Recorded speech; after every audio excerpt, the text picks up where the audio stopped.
Story 1. I actually like it until you realize that it requires showing your personal identification to prove your age or identity. With hacking being so prevalent these days, that just seems unsafe to give to a random social media provider. Story 2. They do not want to ban it.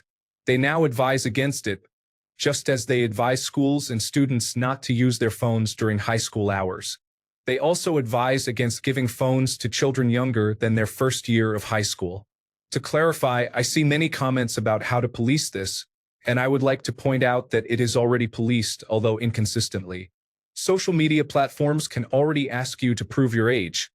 I had to upload an identification document once. This practice is already fully legal and possible. Story 3. This would be very beneficial for young people. They will never be able to make it happen, though. Even if they found a way to keep it from children, the parents would not comply. Story 4. So many places keep doing this, and it is incredibly hard to enforce when there is a much better solution, and probably one of the most important things we could do as humanity. That is to ban algorithmic social media.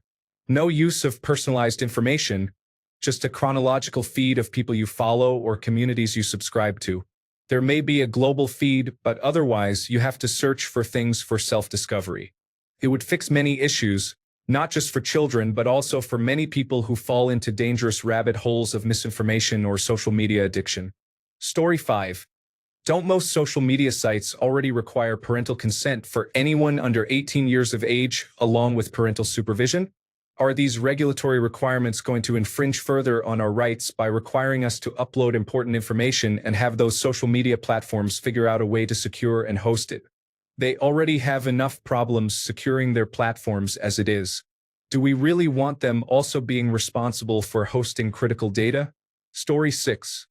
I think these social media bans are unwise. As a young queer kid in the 2000s, social media was the only way I could talk to people who did not tell me my existence was a sin. I credit being able to access that companionship during a tough time for helping me avoid suicide. Story 7. They will need to define social media. Do they mean just private social media? Are forums social media?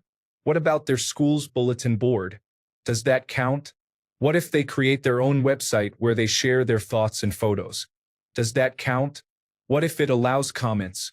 The problems are many. They may as well just say Facebook and X are banned for minors and call it a day. Story 8. Absolute insanity. It is completely the wrong thing to worry about, as usual. Rather than preventing children from looking at something horrifically broken, why not fix the broken thing? Oh yes, because they rely on it to fix elections and brainwash people. Story 9.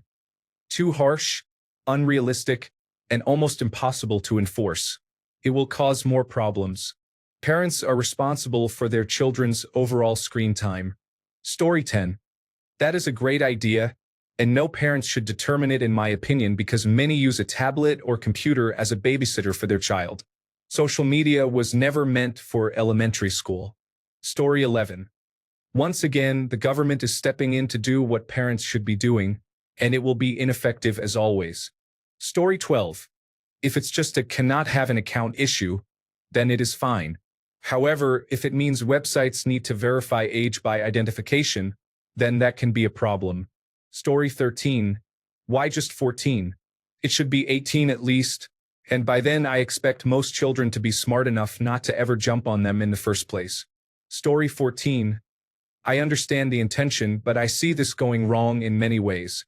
First, what counts as social media? Facebook, Reddit, Instagram? Does YouTube count? Does Discord count? Do internet forums count? Even old Flash game sites had account creation and comment sections. A law like that will either be so broad that it basically says kids cannot use the internet, or so strict that it would leave many channels open to abuse. Second, I do not like any proposals that would make kids more isolated. The numbers do not lie. The ones most prone to abusing children are not random strangers on the internet. It is the family friend, their uncle, their father, and so on. Information and access to the outside world can be a powerful way to combat abuse inside the home. Third, how do you even enforce that? If it is just the old, put your date of birth here, that's useless. But then what? Would social media start requiring actual documentation when making an account to prove your age? It is a good idea, but it has more holes than Swiss cheese. Story 15. As others have said, they will never be able to enforce this. I would love it if we banned social media completely. It is a net loss for society as a whole. Yes, I know Reddit is social media. Yes, I know I could stop using Reddit. No, I do not have any self-control. Story 16. Aren't most social media platforms age 13 and above anyway? I think Reddit, Discord, and Tumblr require users to be at least 13 years old. Apparently, the European Union has a rule that Tumblr users must be at least 16 years old. Story 17. Banning something has never worked and often makes it worse. That said, I like the idea. I grew up before cell phones were common. I feel bad for all the kids now who live with them all the time. Non-stop bullying, having the foolish things you do recorded, comparing your life to someone else's 2-minute video of a perfect life, and unrealistic expectations for what a body is supposed to look like. The internet itself is great. I have learned many things from YouTube and even use it in my job when I encounter something unfamiliar. However, social media is harmful. Story 18. Though I believe it will have a positive impact on society, I still think it should be up to the parents to decide and not the government. Story 19. I would like them to ban social media. Why do they have unchecked freedom now? Story 20. That is great for the well-being and safety of the children. However, it is still important to integrate them and familiarize them with the digital world to ensure they know how to act once they are old enough and to ensure competitiveness and productivity in society. Story 21. I would ban it outright because I care about people's happiness. It is a bit dangerous. Potential groomers could be on there talking to children, and their ready-made excuse in court is, well, the site is for over 18 only. Story 22. I don't think that banning would be correct or effective. Better awareness would be better. Educate children on the possible dangers of social media at school and give them harsh but realistic examples in the hope that they will better remember them. Show them that social media provides only a limited view of the lives of others and that not everyone is as happy, tough, or sympathetic as they seem on the web. Actively guide them through a social engineering experiment to demonstrate how valuable their private information is and how easily it can be misused. Even many adults are not aware enough about social media. The best thing we can do is start educating more people about it, in my opinion. Story 23. The only way to do it without violating adult civil liberties is to make it a crime for your underage child to be on social media. I do not want my real name and identification tied to my internet activity. It is one data leak away from the secret police, advertisers, or my employer. A screenshot of a 12-year-old's Instagram, some evidence that it is really her and not an impersonator, and the parents receive a fine. Story 24. Australia is banning individuals under 16 from accessing certain services starting in December. The government is discussing age verification technology, which is unlikely to be effective and may have many workarounds. Story 25. They will find a way around it, but it is a good idea. I am happy I grew up just before social media really took off. Generation Alpha is chained to their phones and social media reactions, and it has a really unhealthy effect. Story 26. It is a government solution to a parenting problem, and I suspect the unintended consequences will outweigh any value, as is often the case. Story 27. I am young and did not have access to social media until I went to secondary school, but I had YouTube. I think it is a good idea, and I am genuinely thankful for my parents setting those restrictions. Story 28. Ideally, parents should guide their children by monitoring their social media use, discussing the benefits and risks, including the dangers of excessive use and online strangers. Unfortunately, some parents refuse to take responsible action. Others come from generations that did not grow up with social media and are not sufficiently familiar with it to set appropriate limits for their children. I dislike parenting by legislation, but sometimes it is the lesser of two evils. Story 29. As they say, necessity is the mother of invention. Political parties and other methods of indoctrination will need to find more innovative ways to spread their message. Soon, it will be back to business as usual. Story 30. Good decision. It will end up being more of a restriction because children will find a way around the ban. Anyway, it is a helpful decision. Story 31. Absolutely. I'm a high school teacher. What is happening to kids is frightening. Parents need to unite and only give basic phones to their children. The halls that used to be lively and fun are now quiet, with almost everyone on their phones, watching videos. Many kids report having almost no friends. They struggle to communicate, find many things awkward, and often appear sad and struggling. Many of them panic about workload, but when I ask to check their screen time, they are on their phones between 6 and 12 hours a day. It is a serious problem, and I believe parents giving their kids smartphones will become as socially unacceptable as giving 12-year-olds cigarettes. I actually debate my students where we find articles and support our arguments. The question is, what has a worse impact on teens aged 13 to 19? Smoking or smartphones? I consistently win the argument and clearly explain that I do not support smoking. I just want to make the point that parents allow something that is incredibly harmful. Story 32. I think we will eventually look back at this era and wince at unleashing this upon humanity with very few guardrails and guidelines. There are some very obvious benefits and positives, but so many negative impacts to us as a society and civilization. Story 33. I have 3 children ranging from 8 to 11 years old, 2 girls and 1 boy. We have a strict social media ban in our house. We have plenty of video games and many streaming services. I do let them use YouTube, but we monitor the content they watch. All 3 children are at the top of their classes. None of them have low self-esteem, engage in embarrassing social media behavior, or are concerned with relationships, makeup, or skincare, unlike many of their friends or classmates. Our neighbor's child is also 11 years old and has been trying to act like she is 16 since she was about 8.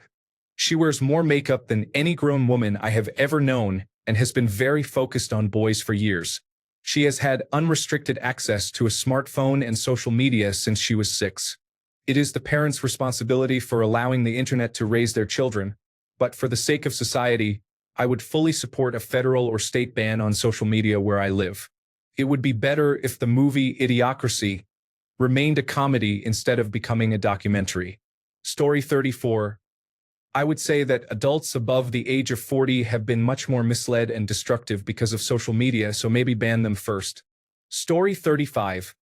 I need a clear definition of what constitutes social media. Does texting count? How about Zoom? What if a school uses Facebook to keep parents informed? Story 36.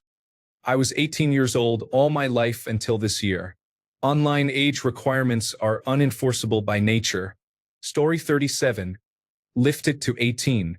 The only problem is that the verification is not in place and will not be, so it is going to be a dead law. Story 38. It's not really about keeping kids off social media for me. That's the benefit. It's about preventing them from forming communities that are openly minor-focused, which attracts predators online. Remember the meme about how many adults had to get banned from the teenagers' forum? Not officially allowing these communities to form is a good thing. You would not need to require identification documents, but simply preventing gathering spaces for minors does a lot. The moment there is an official community, it can be reported and banned for the good of everyone involved. Story 39. Depression and body image issues, along with the use of body-altering drugs, are extremely high among teenagers. A ban is necessary. Story 40. Mandating teaching children about social media, the internet, distortion, artificial intelligence, bot farms, and the psychological effects of applications and notifications before they are permitted to use them unrestricted seems wise. Story 41. Growing up without social media would relieve the pressure to keep up with the online activity of their peers for fear of missing out. Without that pressure, children would have more room to discover their own values and interests. In addition, I feel that a gradual access approach would also be helpful once the minimum age limit is reached. Story 42. I'm fine with the general premise. I think social media is terrible for people at any age. Body image issues, propaganda, misinformation, and general stupidity flourish, and there is a financial incentive to enrage people. That said, The common mechanisms for age verification have given me a lot of pause. Forcing people to verify their age is a slippery slope toward disclosing all of one's online activities to government intrusion beyond what already happens. Is there a way to verify on-device using biometrics? Maybe, but I think it is a messy solution overall. Story 43 does not go far enough. Social media is a net harm to society for everyone, including older adults. Facebook's business model should be criminalized. Story 44. It will be a really good step for the new generation, but they should think about all teenagers. Story 45. I have seen many videos of people documenting how Twitch and TikTok have sexualized minors and how that affects society. They should raise the age limit to 20. Story 46. El uso temprano e intensivo de redes sociales puede generar problemas de salud mental en adolescentes, como ansiedad, depresión, baja autoestima y trastornos de la imagen corporal. Una prohibición podría reducir la exposición a presiones sociales y comparaciones poco saludables. Además, es importante desarrollar habilidades sociales en interacciones cara a cara, esenciales para su crecimiento. Story 47. Good. I am 13 years old and in Amsterdam. I approve of what is happening to me. Story 48. Did it work for the website when they asked if you were 18 or older and you just pressed yes? Come on. Story 49. Ban social media. Keep Google Scholar, Wikipedia.gov websites, and anything educational. Video games are fine. The problem is when kids become obsessed with the internet and dependent on it. I think all humans should be able to go without the internet, cell phones, or even electricity if necessary for a short period. Story 50. Good idea, but like every coin, this idea has both advantages and disadvantages, and we should consider both sides. As many have already mentioned, even if the government bans children under the age of 14 from using social media, they will still somehow find a way. It is easy to fake your age online when identification is not required. If social media platforms start confirming age by identity card, then it will not be safe to share information online. Although many will still share, a large portion will not. This will lead to a decrease in the number of users on that social platform, which they do not want. I support the idea of banning children because it is for their own good. At this early age, they should be playing and hanging out with their friends instead of scrolling through reels and reading things they should not be. Story 51. It is hard to revoke a permission that was previously granted, and it is difficult to regulate access on the internet. However, for the most part, it would be a net positive. Story 52. Feels a bit extreme. Protecting children is important, but it may be better to teach healthy use instead of implementing a complete ban. Story 53. Children will find ways to get around it. They know this. The whole idea of children is often just a pretext to attack privacy. Story 54. They should provide parents with parenting classes covering topics such as internet safety and how to emotionally connect with their child. Story 55. I think it is probably good for children to have some experience with it because it is such a common tool for business these days. Story 56. These kinds of laws only cause further harm to children. When you do things like this, you make children feel less safe about confiding in their parents if they are being spoken to or treated inappropriately or being preyed upon. It is reactionary fear-mongering. Thanks a bunch for sticking around till the end of the video. Remember to subscribe, and until next time, stay awesome and goodbye.